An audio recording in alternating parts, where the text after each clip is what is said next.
What's going on, everybody? This is just another critic. And obviously, as you can see today, we're going to be talking about week 7 and particularly the upset matchups that I see coming into this week. Before I go ahead and jump into those matchups, I have 3 that I'm going to go over today. Last week, week 6, I went over 4 matchups. If you're new here, I'll kind of go over a quick recap. The first matchup I went over was Stanford versus Utah. I had Stanford on upset alert. Obviously, they lost.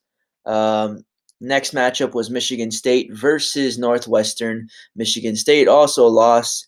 And then my last 2 matchups was Wisconsin versus Nebraska. Wisconsin obviously pulled that one out. And then we had Clemson versus Wake Forest. The Clemson versus Wake Forest was kind of a reach. But like I explained last week, I just think they're going to continue to be questionable coming into every week because we haven't seen Trevor Lawrence in a pressure type situation just yet. So we still have some question marks for him, and those are going to be answered as the season goes along. Now, coming into week 7, I have 3 matchups that I'm going to be going over. First one we have here with West Virginia and Iowa State. Now, Iowa State obviously coming off a big win versus Oklahoma State, which can be considered an upset. I think Oklahoma State was in the top 25 last week, probably just got knocked out. Iowa State, I mean, they've been trending up since the beginning of the season. They just brought in a backup quarterback, Brock Purdy, who threw for 4 touchdowns last week, and I think he also rushed for 1 as well. The other 2 quarterbacks combined at Iowa State have only thrown for 4 touchdowns all season.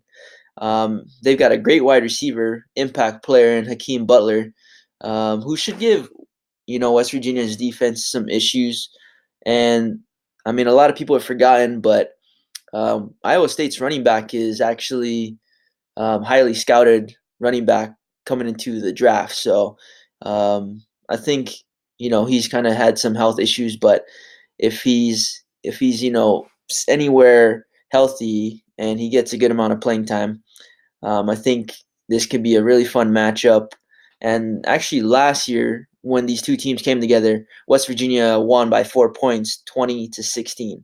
So playing at Iowa State, I do expect this one to be close going into the 4th quarter.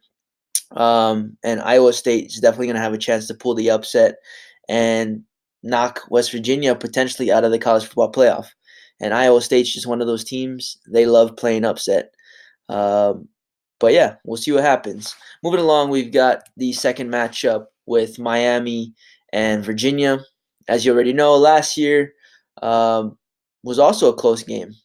And Miami was playing much better ball last year coming into this part of the season when they faced up against Virginia. And Kosi, he's looked good. The defense has gotten obviously a lot better as the season's continued. However, I still think there's a lot of question marks that haven't been answered just yet offensively for Miami, and we still haven't seen a really dominant performance versus a decent team. Yeah, they smashed North Carolina, but obviously North Carolina is going through a lot of issues this season. And Virginia has played just about everyone this season very closely.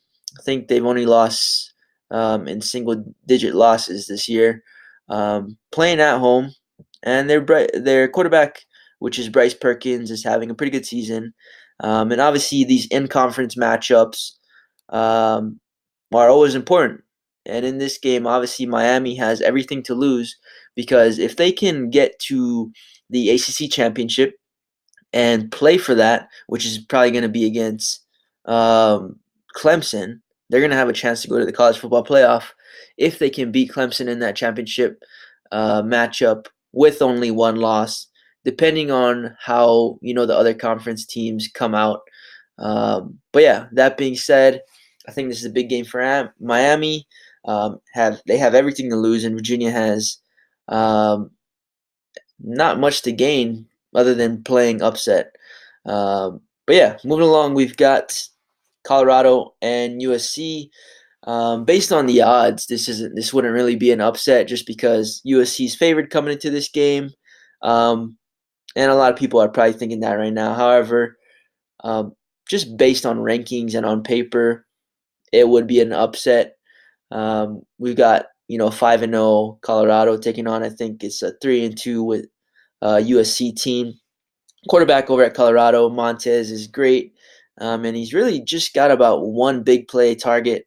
And he's got a weird name. His name's Laviska Shenault Jr. And I think the dude's got about 6, 7 touchdowns, 700 reception yards. However, UFC, man, they are a very young team offensively, but very athletic and talented on both sides of the ball.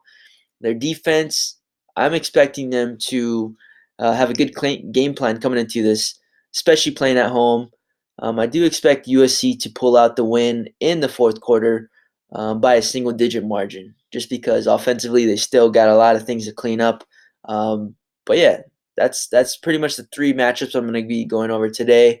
Give you a quick recap. We had West Virginia taking on Iowa State, Miami taking on Virginia, and Colorado taking on USC. With that being said, guys, appreciate your time. Do me a favor, like, comment, and subscribe. And with that being said, you guys have a great rest of your day. This is Just Another Critic signing off. Peace.